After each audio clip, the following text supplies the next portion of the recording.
Hey guys, and welcome to another episode of Parlay Revival. We have a really special episode this week as my sister opens up about her very personal struggle with a disease called lupus, which has almost taken her life on multiple occasions. So to have her hair sailing on Parlay for over a month without any major hiccups is nothing short of a miracle, really. I'm just so grateful that my body could allow me to have this experience and all of the experience I continue to have. But before we get into that, we're going to take you up to our favourite place in the Mentawai so far, which they call playgrounds for a very good reason.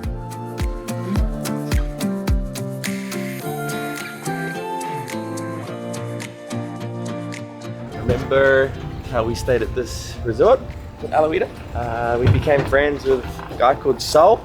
Went surfing with him. He's such a good kid. He had his 21st birthday while we were there. And his sister Sunny. And he was sort of not really knowing what he was going to do after their stay here. So I said, there's a cabin on Parlay if you want. And he is absolutely stoked. His sister Sunny is coming as well. And we're going to go to Playgrounds, which is just over there, about 20 miles. Good wind today, so we'll do some sailing. But yeah, Sunny and Sol. Bought you guys some booze as well. Aww. Hello. How's it going? Good. I'm so excited. I'm excited to see more of the islands. Don't think it's real yet, but yeah. There was a good breeze behind us this morning, so we decided to hoist the old spinnaker to save some fuel. You ready?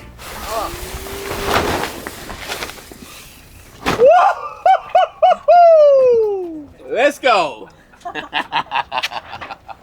What do you think about that? That's fucking loose. Sorry, didn't mean to swear. We were sailing along beautifully on what is called a starboard tack, which means the wind was on our starboard side and the sail out to the port side. Oh wait, let's backtrack a little bit here. On a boat, starboard means right and port means left, so we had the wind coming over our right side.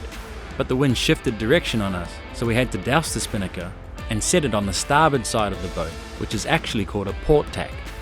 Is that about as clear as mud? Made it. It's Playgrounds. It's just surf Everywhere. It's lunchtime now, so all the resorts must be feeding their guests. This is A-frames right here with no one on it. Unreal. So we haven't seen 100% on the Victron display here, the Servo, for about 6 weeks. And what it's trying to do is trying to count all of the electrons that go in or out of the batteries. And it loses its way a little bit, as you can imagine. It can't count every single one. You'd think, and it is super accurate, but after a while, it does lose its way. And so now it's 13.7 volts, but saying 51%. And it's deceiving because we wake up and it'll say like 9% battery, but it'll be like 13 volts. So we end up having to just check the voltage rather than the percentage. But the percentage is just so much easier to just glance at and see, oh, we got 51%. So until it hits 100% again, it won't reset. Just to elaborate, when the voltage reaches 14.2 volts, the system knows for sure that it's fully charged, so it jumps up to 100% and starts measuring the current going in and out of the batteries from there. So we've just been waiting for weeks for it to hit 100%, and it's been kind of overcast. It just hasn't ever done it, but I think today is the day. We're at 52%, 13.7 volts. I think it's more like 95%. So hopefully it resets and then we can start using the percentage again. There are about 20 surf spots in this area, but just as many surf camps and resorts, so you have to be pretty tactical to miss the crowds. Honestly, it's pretty amazing having your own boat here, because you can often be the first ones on the wave in the morning, and also milk the evening session until it's dark, when all the other boats have gone. But the crowds are sometimes the least of your worries, when you ding your board on the swim ladder before you even get out to the surf. Ready? I'm just gonna. Dr. Ding. Silly boy. I was like, this might snag. And then I jumped off and I was like, oh no, I'm right. And then next minute it was just like head first into the water. Didn't even paddle out yet. Well, now I got something to do this afternoon. Fire out Brussels sprout. Epic, look it. Jamie, you can make a career out of that. That's what half the stuff on the boat is fixed with. Have a look at the spinnaker. A bit of duct tape down there and she'll be right. Brand new. What do you think's holding this boat together? Duct tape and Love. And and banana bread. Gummies. You've heard me say it before and I'll say it again. This is the whole reason I bought a boat. To be able to anchor next to different surf spots around the world and be free to move our entire home wherever we want, whenever we want. I was out there having an absolute blast, and you can see why this place is appropriately called Playgrounds. The only reason I came in was that I was about to die of exhaustion and literally couldn't paddle any longer. How was your 4-hour session? So good, so hard to leave. We're making some gnocchi. So exciting. And potato skin, potato chips. No waste on Parlay. Is this one of your specialties? Yeah, well, we all had It one is. each, and that's one. It's definitely gonna be good. So how much more do you need? A bit, it's still sticky. It's going to taste like nothing. Gnocchi usually doesn't taste like much. So what's the process? You're making the dough and then what? And then you like roll it out into little pieces, like this way, and then you cut it. Then you can get fancy and put like a fork along it if you want. But otherwise you just boil them, and then when they float, they're ready. Kind of similar to like ravioli. Have you ever made gnocchi on a boat before? Not on a boat. I'm crying from No. just, missing home. Kidding. How was your surf session?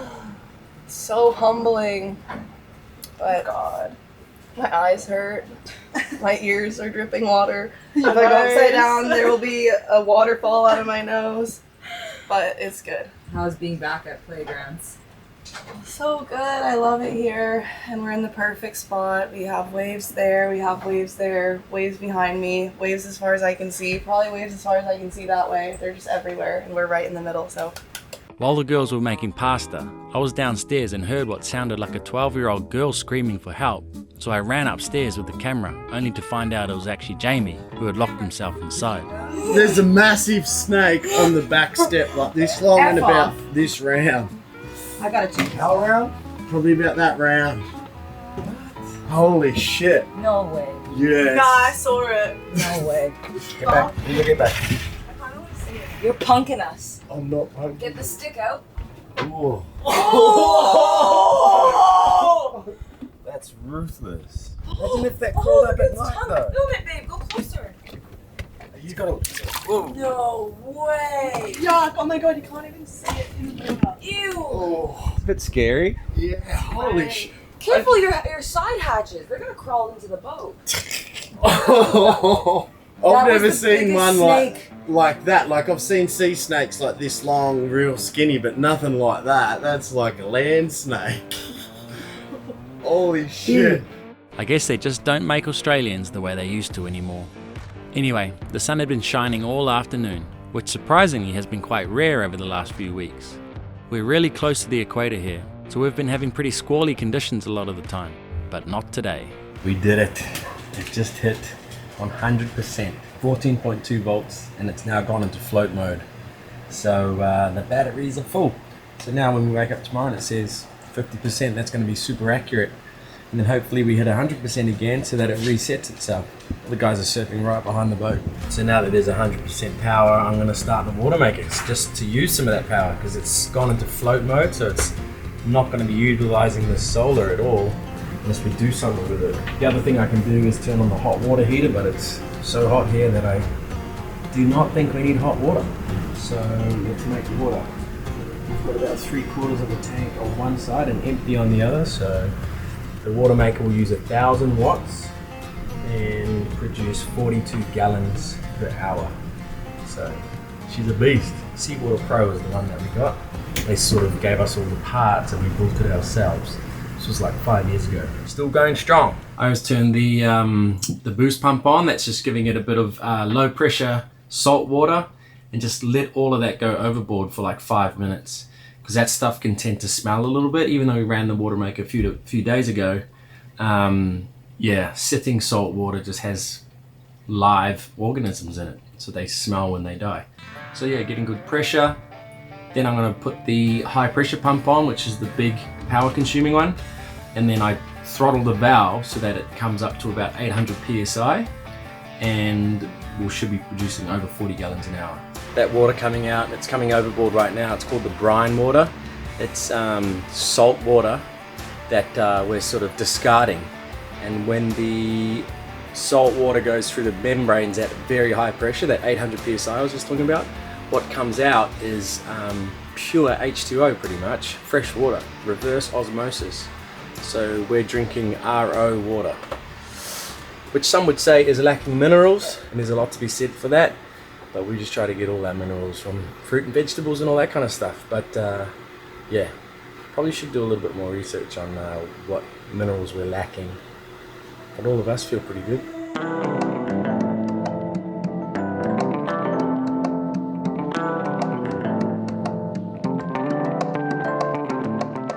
This experience is something that I never thought I would be able to witness firsthand. Indonesia is a country of over 17,000 islands. It's just incredible to be able to see this beautiful country this way.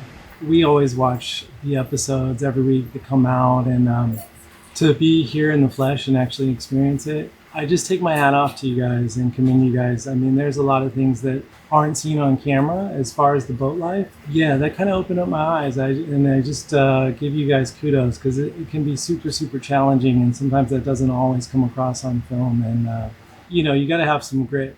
I know for myself, I'm kind of a recluse and a little bit more introverted, and just having to interact with everybody in close quarters sometimes challenges my comfort zone a little bit, but I feel like probably after a month I started to come out of my comfort zone a bit more, but you guys make that easy, especially with this crew. So like I said, I just feel like it's been a blessing and an honor and a privilege to be on Parlay, and yeah. Well, my sister and her partner Lorne had been on the boat for about 6 weeks, which had been a pretty special experience to share with them, especially considering Monica's health condition, which had doctors telling her that she had approximately 5 years to live, almost 15 years ago. Oh, it's been such an adventure. Oh my goodness. You know, to be honest, a lot of it is a lot harder than what comes across on the YouTube. You know, it's hard work sailing. It's, you know, it's hard on the body, the night watches, the rocking. You know, you don't get so many creature comforts. The quick sailor showers for 2 minutes, the like pumping up the toilet in the middle of the night, the dripping with sweat all the time. Like, yeah, I mean, it's amazing. There's so many things that outweigh the things that are more difficult about living on the boat, but it's kind of like when you do some of the harder things, you get this incredible payoff on the other side.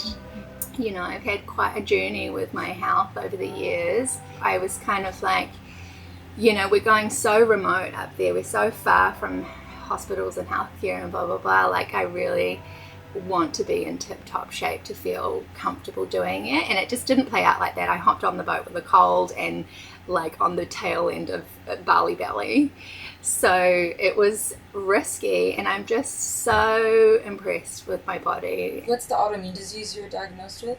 Yeah, so I was originally diagnosed with the mixed connective tissue disease, and then that evolved into a diagnosis of lupus. Yeah, so at 21 I was diagnosed, and then at 25 I was getting through medical school, so I was coming up to my final year, and my health just absolutely like crashed, and I ended up with lung disease and heart failure and a lot of really scary stuff happening with my health, and there was no cure. I wouldn't qualify for a lung transplant because the autoimmune condition really raises your chance of rejection. So with the few lung transplants they do a year in New Zealand, like I would just never make it to the top of that list. To be faced with your mortality at 25 and not thinking that I was even going to live, I actually feel quite, you know, emotional about it, because I think about being 25 and making it to, I'm 37 now, and that in itself is like, you know, it's a real miracle from my perspective. You know, we were told so definitively at the time that this was a condition that was going to progress, and I was only going to get worse, and my symptoms were going to get worse, and the medical system could make me comfortable as that happened. And I was, you know, foreseeing that I'd end up on an oxygen tank, and it seems wild to say, but that whole thing, consider it my greatest blessing to have got ill like that, because it shifted my perspective on everything. There's no aspect of my life that hasn't been transformed by that diagnosis. And I think my whole family, you know, it was that prompted like my dad to go off and do that once in a lifetime sailing trip. But, you know, it really, I think, rocked, you know, my siblings, Colin and my other brother, like, you know, to be that young and then suddenly been thinking about dying and death. It brought up so many like existential questions for me about what is the point. Yeah, I had so many things, and then to suddenly be told none of those things are going to be possible for you was really shocking. You know, I've come to a place on that journey now where I am feeling very, very clear that this experience that I've had is not just for me, and I've come to a place where I feel that I have the resources and the experience and the passion and the clarity to want to share that. So I've spent quite a bit of time on the boat actually talking with Colin and working on this idea of how I want to move in my career. You know, medical school, after what I experienced, wasn't my path of healing. You know, I'm grateful for Western medicine. It saved my life multiple times, but it has not been the path to healing for me. And I found that elsewhere, and I learnt about that elsewhere. So it started actually with Krill, the captain that Kaz used to work with on the super yacht. And he had spoken to Kaz about diet in this book called The China Study, and Colin came back to New Zealand and was kind of like, hey, like, we should look into this. And I was so unwell. Like, at the time I was having my lung strained every week. I couldn't even like walk from my bed to the bathroom without being extremely short of breath. I was like bedbound, and learnt a lot about alternative ways to heal by nourishing your body. I did a 40-day juice fast, a green juice fast, and it transformed my health in a very short amount of time, where I could then walk around and I felt clearer and better and more spiritually connected, and I was meditating. And then I went all over the world seeking out, you know, healing experiences, alternative experiences. So what happened was I was on this cocktail of immunosuppressants, and then on this big journey I went on, I managed to go into remission, and I was on no medications for a good few years. You know, last year I retrained as a holistic health coach, is what is the generic way to call it, because I wanted a way to share everything that I'd kind of learnt about healing, and what I believe about it doesn't fit into the medical models. It's not anything that I got taught about in medical school. So it really is just from my personal experience and observation of, you know, the healing experiences of others that I've like formulated. I've always intuitively known I'm supposed to be a healer of some sort, and thought that was to be a doctor, and it turned out that wasn't quite the modality that I was made for. So that's kind of the vision that we have, and the time on the boat has just been such a gift to be removed from that and looking at it from afar. Yeah, it's really helped me like get clarity, you know, landing full circle back in this experience of being so happy with having a much simpler life. And we want a little house, we want to start a family, you know, I found my person in Lawn, and it makes me emotional, and I just am so happy with all of the little things. So like this is the very first thing I said. I'm just so grateful that my body could allow me to have this experience, and all of the experience I continue to have, and I so deeply feel that, and it's such a gift. It's such a gift. And you know, if there was a way to do it without extreme suffering, like, that would be incredible. But my path has certainly been through suffering that I've learnt the most, and I've been given the greatest gifts of my life. Yeah. Aww, we love you, Mon. So sadly, it was time for Monica and Lawn to leave, and we enjoyed one last sunset before sending them home. As teenagers, Monica and I fought like cats and dogs, and it wasn't until we left home did we really start to become close. And as she mentioned, her struggles with her autoimmune disease had brought everyone together like never before. No one will ever know or understand you like your own family, and when your sister's life is so fragile, moments like these become ones to cherish forever, as I know what she's been through to be able to be here with us today. It's ironic that my younger sister is now who I look up to most in the world today, but I know I'm not the only one that feels that way about her. You miss your sister? Pretty sad that they've gone. She's been through so much in her life.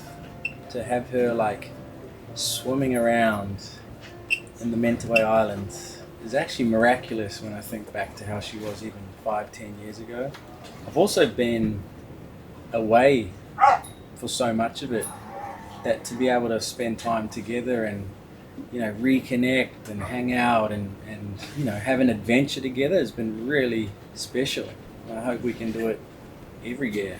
So as part of her journey, she's decided that she wants to help others by becoming a health coach, using her life experiences to help other people get through some of their hardships. She's noticed amazing results just from having that person to talk to. Basically, if any of you want someone to talk to who can make your life healthier and therefore happier, just book an appointment with her. It's all done online, so you can do it from anywhere. I'll leave a link to her website below, and feel free to make an inquiry through the website. I'm not sure how busy she is or how busy she wants to be, but yeah, that's the career path she's chosen for now, and I'm really proud of it.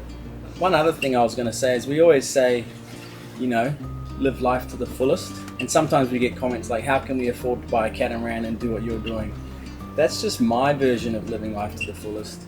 And so Monica's version is to be able to wake up and to swim around the boat and to go for a walk on the beach. Like, that's within her means of living her life to the fullest.